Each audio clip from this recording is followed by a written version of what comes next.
statement. Okay, magandang araw po sa ating lahat, sa ating mga kapwa OFW.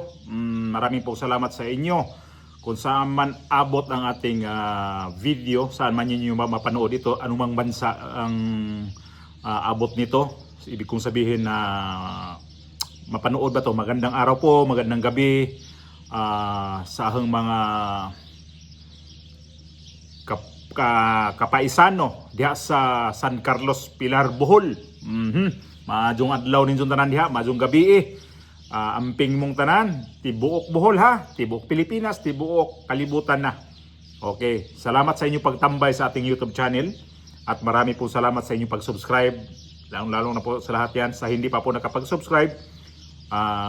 Pwede po ninyo akong i-subscribe sa ating YouTube channel para sa ganon ay maano niyo po ang ating mga kuro-kuro ho dito. Lagi ko sila si kuro-kuro, ating mga opinion ho dito. Okay. Dito lang tayo sa ito sa di naman pwede natin na hindi talaga makapag-react din dito sa impeachment kasi maraming ho ditong nakaantabay, maraming nanonood diyan sa mga social media, sa mga mainstream media, sa mga balita ngayon, ma-TV man yan, mabalita man yan sa mga radyo, habang sumasakay tayo sa mga bus, mga taxi, mapakinggan ho natin yan tungkol ho dito sa impeachment na yon. At ito yung interview ni Manong Ted Filon na sa kanyang programa. Ang galing pa ka-interview nito At sa poll, itong si Joel Chua, itong congressman sa Maynila na isa to sa mga miyembro ho dyan sa House Representative sa Justice Committee, kung saan ito mo ito sila ang hawak ba at impeachment ni VP Sara karon. So may napuna itong si Ted Filon dito sa mga cheque di umano na manager's check. Ito yung balita.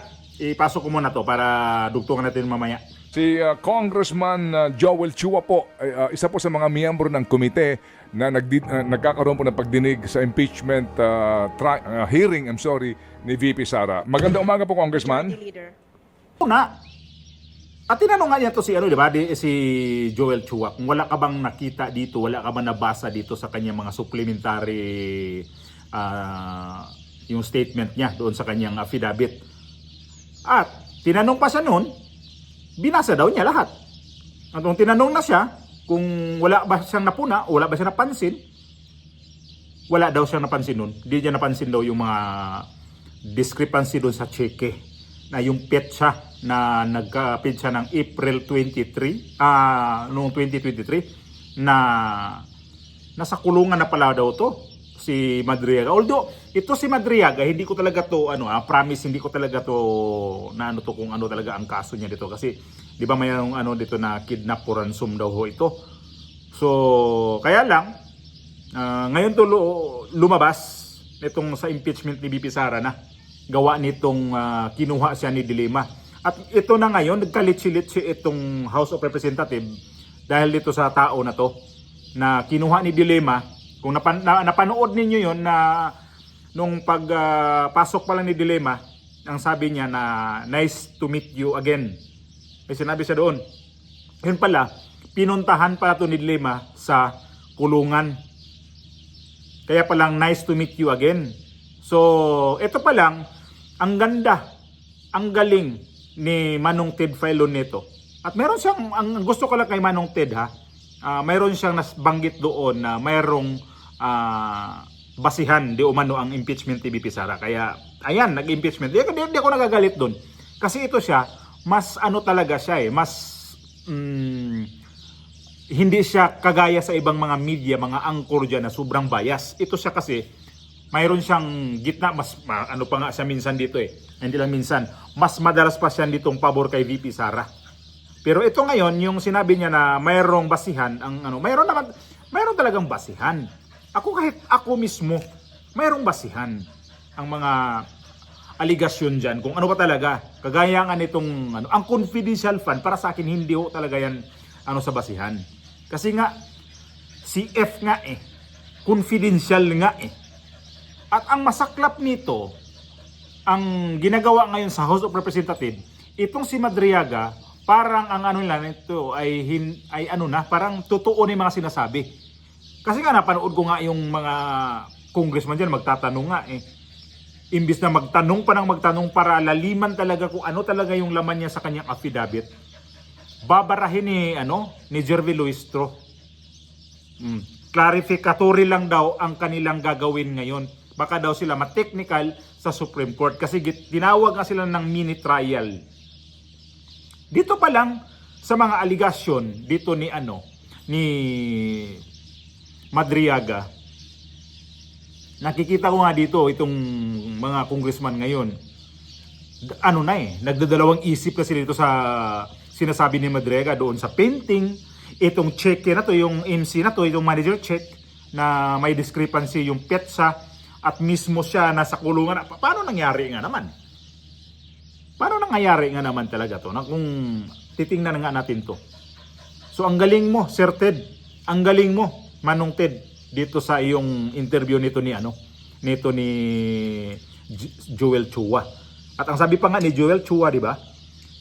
Kung ang basihan lang itong confidential fund na yung ano bang tawag noon? Ang mayroong tawag niyan, pwede na yun ang kanilang itatayo na i-complain dito sa impeachment ni VP Sara. Kaya lang ito si Madriaga ngayon, ginugulo ang kanilang diskarte ngayon dito. Sinong may kasalanan nito? Si Dilima. Kasi si Dilima pala ang nagbitbit nito para magiging witness diyan sa sa House of Representatives.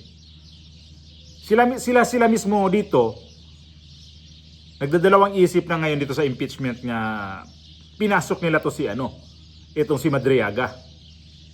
Kasi nga ang daming sablay Ang dami niya mga sinasabi doon. Once kasi na pag marami kang sinasabi, the more din the more din ang mga sablay din. Kasi gawa nung kay VP Sara daw, di daw pumasa sa bar exam, parang nanuhol daw ng abogado para pumasa sa Supreme Court, isa sa mga doon, mga associate justice. May mga ganun ba? Tapos ang dami, sabi ko, nakikita ko naman dito talaga itong tao na to. Sabi ko, ano to siya? Talagang 24 oras to siya naka-alalay sa mga Duterte. Bakit alam na alam niya na basugulira daw to si VP Sara? Ang tindi, no? Kasama pa ba sa yan? Kasama pa yun sa nyo sa impeachment na yan?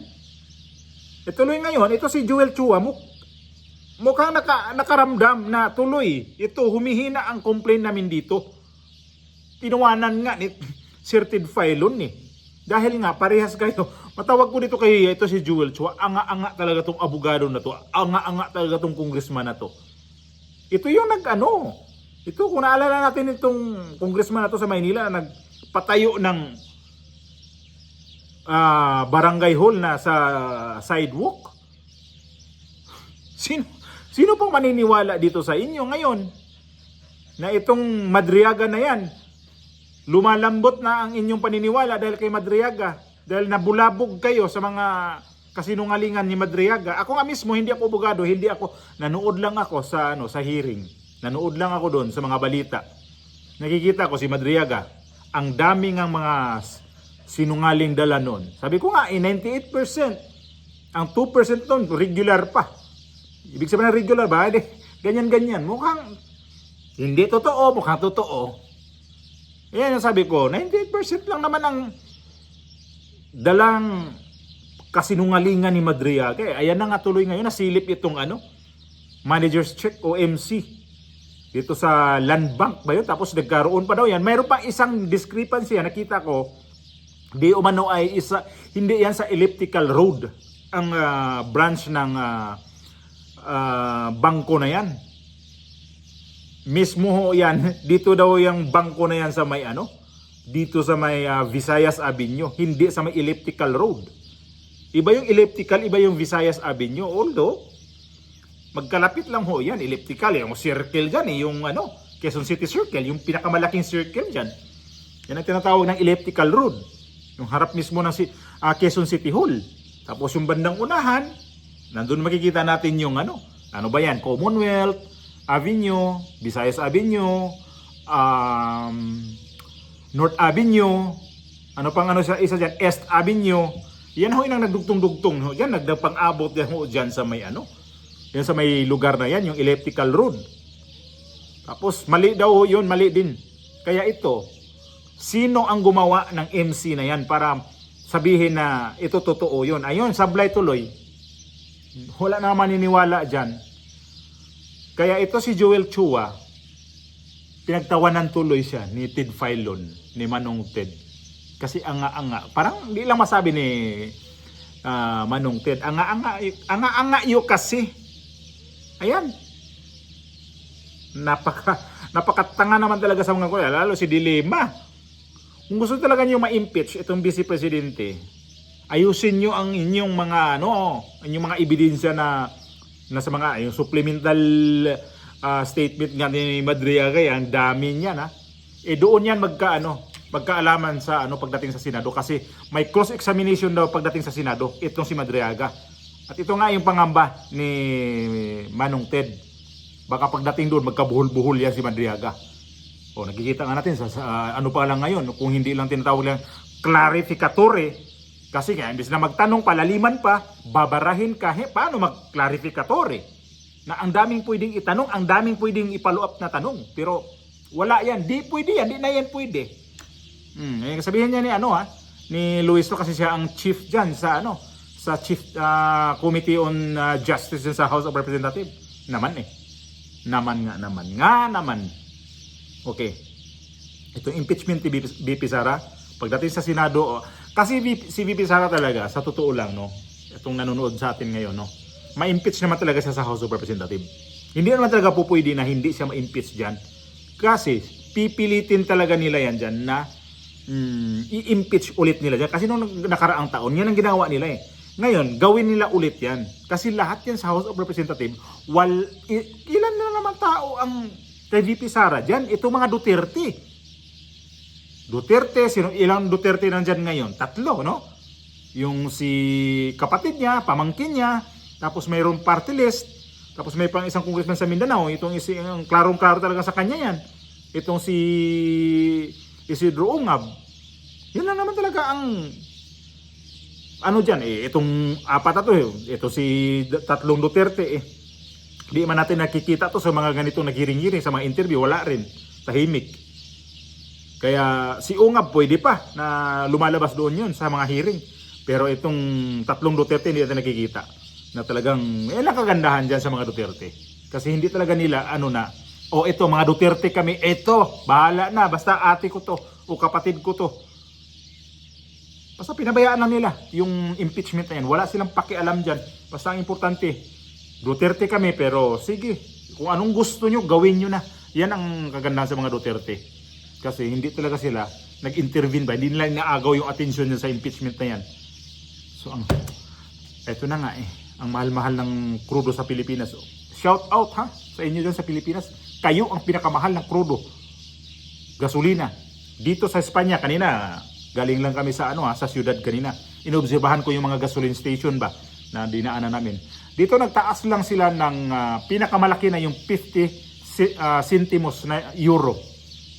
Kung i-compare ko sa Pilipinas, mas malaki pa rin ang tinaas sa Pilipinas ng mga langis At dito, sa totoo lang ang mga tao dito hindi pinaramdam niyang crisis sa langis.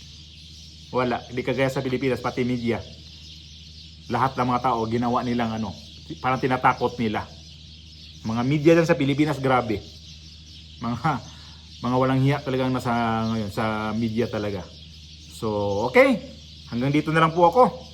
God bless po sa ating lahat. Ingat po.